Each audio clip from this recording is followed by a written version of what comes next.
Bihar is on the edge a day after violence in Sasaram and Nalanda.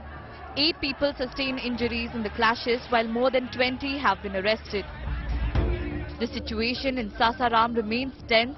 Muslim families in Sasaram have started migrating to other places for safety.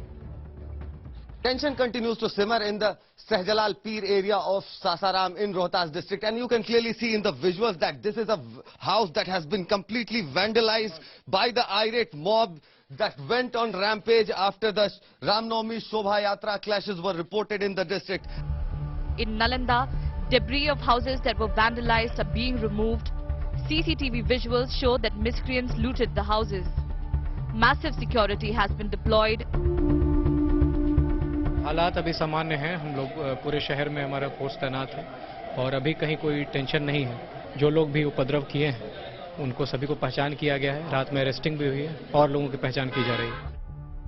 CCTV and drone visuals are being tracked to catch the rioters. Section 144 has been imposed to prevent any further violence. Bihar Chief Minister Nitish Kumar has finally broken his silence on the violence. हमने कह दिया है कि कौन गड़बड़ करता था इधर उधर, उस सब के बारे में ठीक से जानकारी लीजिए। कोई गड़बड़ जो भी किया है वो सबको वो पता करके एक्शन लेगा अपने ढंग से, जो उसका अधिकार है। Union Minister Giriraj Singh stamped the Nitish government for Bihar violence. हिंदुओं का कोई रामनवमी आए, कोई शोभा यात्रा हो, तो ये पत्थर, रोड़ा, तलवार सब चलाएंगे। ये राजनीतिक संरक्षण में ये सब चीजें हो रही है, इसका जवाब जनता देगी, समय आने। Meanwhile, Home Minister Amit Shah's visit to Sasaram, which was scheduled for April 2nd, has been cancelled due to the communal violence. With Aditya Vaibhav and Rohit Singh from Bihar, Bureau Report, India Today. My colleague Aditya Vaibhav is now joining us live from Sasaram in Bihar. Aditya, what is the situation on the ground right now? We believe that Muslim families, fearing for their security, are also in fact migrating out of Sasaram to safer places.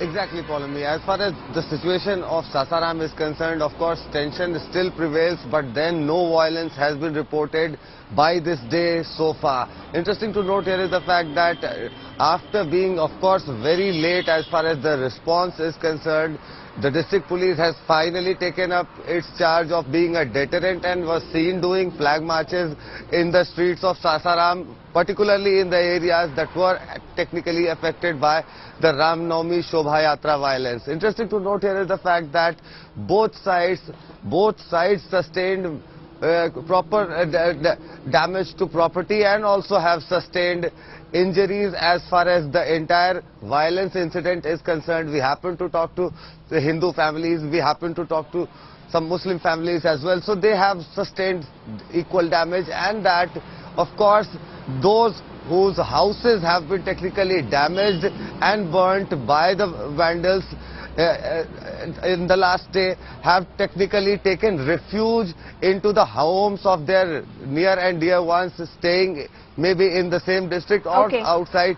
They are technically going to some different dwellings to ensure the sustenance of their family, because their houses need proper rebuilding measures. Interesting to note here is the fact that when we happened to talk to some local authorities, we were told by the DIG of Shahabad, Naveen Chandra Jha, that peace committee meetings are being held now by the district administration to ensure that peace and tranquility remains in the region. But that being said, we also talked to some peace committee members as well, but they said the administration has assured them of compensation to the families who lost their property to the violence.